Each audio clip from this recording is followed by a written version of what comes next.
Hello ladies and gentlemen, my name is Dan, the voice behind ThatKaitoDan, and welcome to my analysis / impressions for the RWBY Volume 4 character short. Sorry it's a few days later than originally planned, but after my reaction to the short itself, which you can check out in this link here by the way, I'm here to finally give my thoughts and a deeper look at this amazing video. But not only that, with some of the RWBY over at New York Comic Con right now, they have released the first shot of the Volume 4 poster, so I'll be going over that too after the character short analysis, so please stay and check that out. Just a fair warning though, that you really shouldn't be watching this if you haven't seen the previous volumes, so spoiler warning there. Also, be sure to watch the official release, not any poor quality recordings of the one at RTX, as this version has been updated since then. So with that being said, let's kick it off with a deeper look at the short. Right off the bat, you can definitely tell the difference between Poser and the new program that Rooster Teeth will be using going forward, Maya. I've heard a lot of people say that it's easier to use than Poser and it also is quite strong with the content that it can produce, and I can definitely agree here. Obviously there's going to be a whiplash effect getting used to the new visuals, but I'm quite loving what we're seeing from this short alone. We see RWBY walking through the woods, which has a lot of great detail with the grass and the lighting effects, and we even see some shine on her emblem. Very nice touch that. Her cloak is also very nicely animated, even if it's looking a little bit lighter than in the past. It actually reminds me a lot of Vincent Valentine's cloak from the Final Fantasy VII film Advent Children, and how that was animated. Now, is it just me, or does this shot of RWBY on a rock's edge remind you of when RWBY overlooks Summer's grave? It could be just a coincidence, but with the tone of this short feeling very much like the RWBY trailer 2.0, I wonder if that was intentional. Regardless, we see a village under attack in the distance, and a beautiful looking landscape surrounding it. I love how the far off fields have a unique shape to them to really give off a unique and diverse open world that we're now going to be seeing in this volume, and it almost looks painted, but it meshes well with the models and it feels very natural. We don't know where this takes place, mind you, in the world. Nothing in the short leads to the idea that RWBY is still in Vale or has made it to Haven. Here we dive into the village and spot the gorgeous fire effects in this volume. It looks even more like a part of the actual set piece now, and it adds even more quality lighting to this whole setting, especially on the pavements, which have their own distinct detail quality boost, even a slight bumpiness to the rocks, as well as a more realistic scorch and burn markings going on with the buildings. Of course, we also see some of the locals running away from the Grimm, and it's notable how they are dressed. Compared to the clothes of those in the cities that almost feel like stuff we'd wear, they look far more primitive. We did hear in a past world of Remnant that people travelling or living outside of the kingdom's protections are kinda like nomads, and the clothes seem to fit that part, especially since the village itself almost feels medieval in style, complete with a church, apothecary, lamps on the houses, and barrels and boxes all over the place.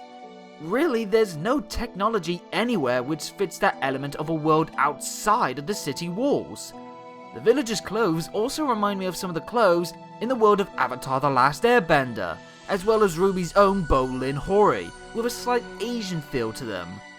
First sighting here of the Grimm wreck and shop, as well as more of the beautiful lighting effects against the pavement and the smoke, which admittedly looks a little flat, but it almost adds a wide covering aspect to it here. But here we jump back to RWBY, and something I'm glad to see: redness in her cheeks. I admit in Volume 3, I kinda felt RWBY's skin was far too pale compared to how it was in the past, so to see a bit more colour to her complexion is a welcome return to me. Some Nevermores fly in, and RWBY pulls out Crescent Rose, which has some notable nicks and damages to it, like in the promo art that we saw from RTX. I welcome this as it really helps the weapon look tough and used, which is fair given that she's had it for so long, and RWBY likely hasn't been able to care for it like she would have back at school. But the question is, will this lead to Crescent Rose being too damaged to use? We keep hearing talk about possible weapon upgrades, so could we see RWBY looking to upgrade or even replace her weapon in the future? We then see RWBY dashing straight up to hitch a ride on a passing Nevermore, which also lets us see the added detail to the Grimm, with the red-eye wisp trails and shadowy smoky aura coming off their bodies, and I really love this added touch. Even if it's just limited to the Grimm outside of the walls of the cities, this just makes the Grimm feel even more like the beast of shadow that we've come to expect. Now they feel more otherworldly, not natural to this world like any animals or the people of Remnant, and with the added menace of this look, it will only help future clashes feel more tense and exciting. RWBY seems to be a lot tougher than before, with having just one cut through and nevermore. Keep in mind that this was the type of Grimm that she needed the others to help slay back during the initiation. One of the many signs in this short that we see that RWBY has grown in combat, as well as another spot to see the lovely particle effects boosts when it comes to her petals. Okay, so before RWBY Goomba stomps this statue, let's take a look at it. As I said, this village has a church, which is actually the first physical sighting of religion in the series, since Glinda mentioned it during the Maiden discussion last volume. Since the Maidens being a thing was lost to time beyond those who knew of the legacy, I kinda doubt that this woman is based on the Maidens. It could be just representing the women of the church, kinda like a nun, or it could very well be a female deity that the people worship. But it's cool to see that even a village outside of the wall's protections that still needs to travel sometimes will still put in the effort to build a church to aid in their worship, and I hope we get to see more of this aspect in the future to help this world flesh out more. But yes, it gets wrecked by RWBY's superhero landing, and we get some clearer shots of RWBY's new outfit for the volume in the Maya program, which I went over in the RTX video I did a news update for a couple of months ago, so check that out for a better analysis of the new outfits for Team RWBY. It's still looking amazing here, and RWBY's model overall does have a slightly older look to it as well, but there's still enough youthfulness in her face and expressions in this whole short to remind us that Miss Rose is still younger than most of the cast, and it helps her warm, bright and brave personality overall as well. Some shots now of the Beowulfs circling around RWBY, and we see their mouths have a more demonic redness inside of it when one licks its lips in glee, which is another animation that really adds some animalistic tone to the creatures. A very nice touch. But it's time to fight, and wow, RWBY is dashing all over the place. Something to keep track of in this short is how much of a focus RWBY's speed semblance gets, likely showing off the power has grown over the last few months since RWBY last left Patch. For one, she's not just darting in a straight line as before, rather her burst of speed can be in various angles and directions, even straight up as we saw before, something RWBY didn't do much of in the past, showing that she's got more control of it now. It's notable too that RWBY doesn't use a lot of recoil strikes like she's more commonly known for. Instead of working her sniper fire for added momentum, a lot of her combat here comes from her semblance this time, again likely a directive touch to show this skill's growth. We also get to see a lot of RWBY's top quality facial animations and some of Lindsay's great voice work present, adding in some more oomph to each attack, as well as the welcome return of some Spanish-like instrumentation to the music, adding more of a feel to this trailer that it is a RWBY trailer 2.0. But just like that trailer, RWBY wrecks shop with some sharp and quick pacing, but she isn't perfect. She still gets outmatched at points and can be caught off guard, like here where one Beowulf has some creative retaliation with some rock throwing. It's nice to see that the Grimm are being more intelligent in some fights. But then we get to see this little interesting trick. RWBY somehow has improved her speed semblance so much that she can split off into 3 waves of rose petals and can reform afterwards. That is incredible and adds another layer to RWBY's moveset, making her even more of a force to be reckoned with and an even harder foe to hit. It could very well be the next level of her semblance. A recoil shot and a crash back to Earth later, and we have some nice animation to the destruction and dust effects, with this damage staying throughout the short. And of course, we see the debut of the newest breed of Grimm, the Baringil. Revealed at RTX, this bad boy looks absolutely menacing, and right now it's probably up there as one of my favorite Grimms right now for the showing. For one, we can see the almost burned and melted look to its design, with some marks on its shoulder, its face in shreds. And it's a bulky, durable turret too, taking a direct stab from Crescent Rose without any trouble. It's a brutal and aggressive bugger too, gripping RWBY's head and constantly keeping on the onslaught, trying to pound the little red into a pancake.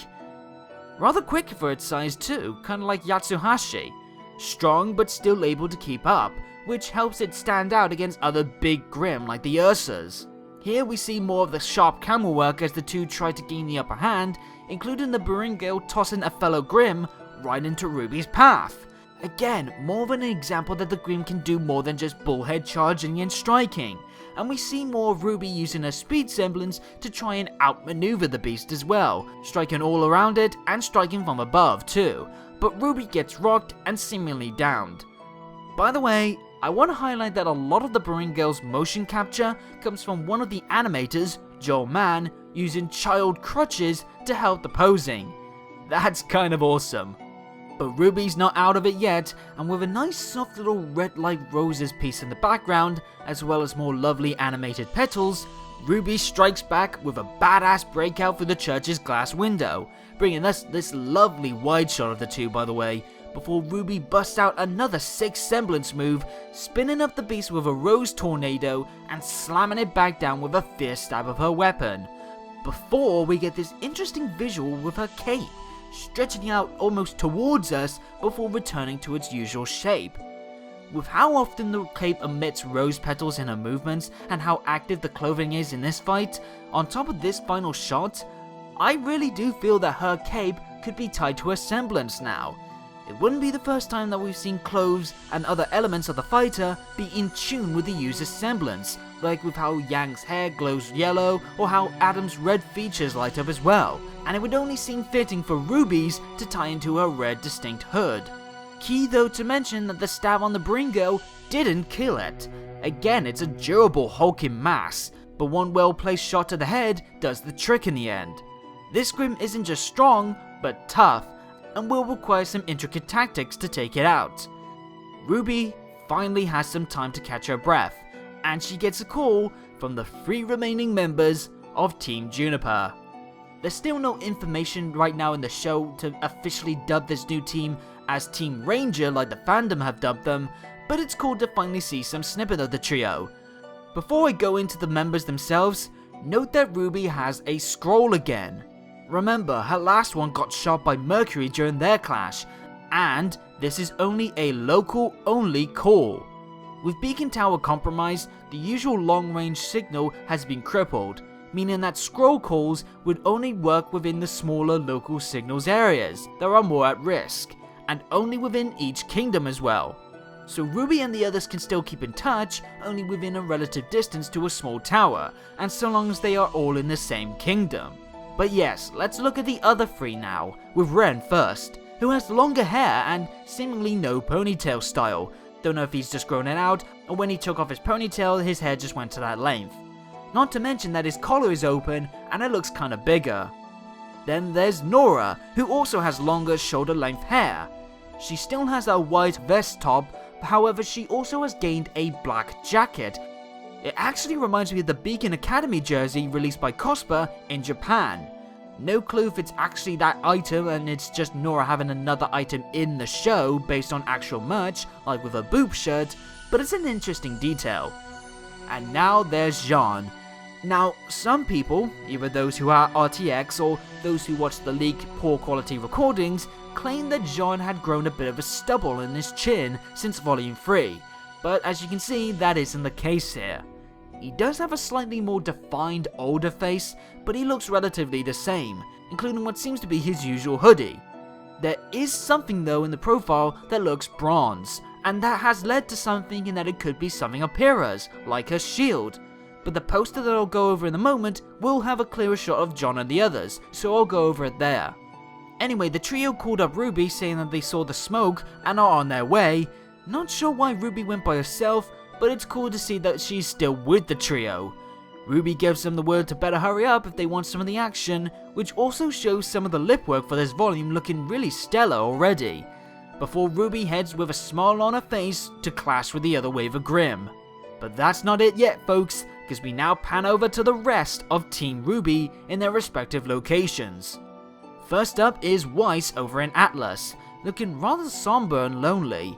The lighting is good here, but if I did have one complaint in this video, it's something that Jake the One Man Band said, and it's regarding to Weiss and Yang, who we see kind of have a bit of a doll-like element to their eyes. They're not as expressive or alive as RWBY's were in this short, which is a shame, but I chalk that up to it being a simple expression given to both girls in the short alone for ease of animation, and we'll see some more expressive animations and expressions with the eye detail in the main show when they next appear. I'm not going to hold that against the animation team here, considering the overall quality of the short. And speaking of quality, look at the water effect in the shot with Blake.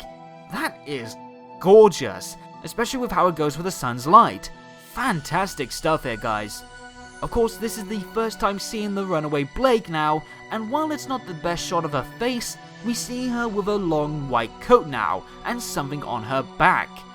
I say something because, unlike Gamble Stroud's handle, the handle here looks white. We don't know if Blake went back to Beacon to pick up her weapon after her clash with Adam, but if it is Gamble Shroud, has Blake changed it a little to where it's now got a white handle? Or is it something else entirely, or just perhaps how that handle looks in the shot? We won't know until she's back in action in the show. We also don't know where on earth she is, since the location is too simple to really give us a good hint. She's on some sort of pier, which likely means she's by the kingdom's shore, but whether or not it's Vale, Haven, or heck, even Menagerie, it's all up for debate right now. And finally, we end on the shot of Yang back home at Patch. It's not the new battle garb that we've seen in the latest promotional art, but rather it's her new casual gear that includes a new jacket that looks to be one of Tai Yang's, given the patch on the arm having a design similar to his tattoo, which is likely his personal emblem. Her hair is up in a ponytail, and she of course is still with one less arm, so no stub guard yet, but the firecracker is still looking depressed, yet a sense of frustration is burning up inside of her too, as she clenches her remaining hand, possibly teasing the start of Yang's rebuild to get back into the action. One question though, note the sun or moon that changes depending on the location for each member of Team RWBY. Could this difference highlight the four being in various kingdoms, judging by the time of day, or is it just symbolic of how the team are split up and how far apart they are? And that's the end of the character short analysis, but now let's quickly jump to the Volume 4 poster as mentioned before that's been revealed at New York Comic Con, which, might I say, looks freaking badass, and I hope we see it in the RT store soon. It's here that we can see Team RWBY and the remaining Juniper members looking pretty awesome, and it allows us to see the new looks for these last three. As said before, Nora and Ren have longer hair, and we see Nora has a different looking pink skirt, with no metal brace from her old look on her old top.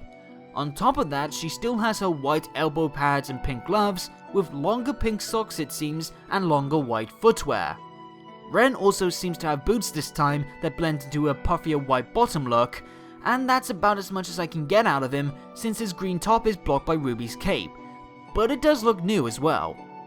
Jean though we can see, and he doesn't have Pyrrha's shield, at least in this image. That bronze element instead is actually a bronze and white pauldron, a piece of plate armor that covers the shoulder, which goes well with the seemingly new chest plate that also has that same color scheme, as well as what seems to be new gauntlets of the same colors. But he still has his jeans and what looks to be some boots.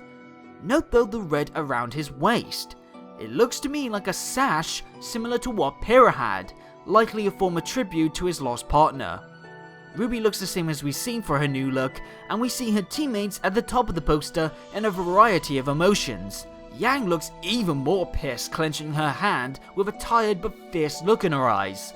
Weiss is looking longingly into the light from a distance, and with Blake, we get a close-up of a fiery yet determined eye, likely showing off her attitude in this upcoming volume.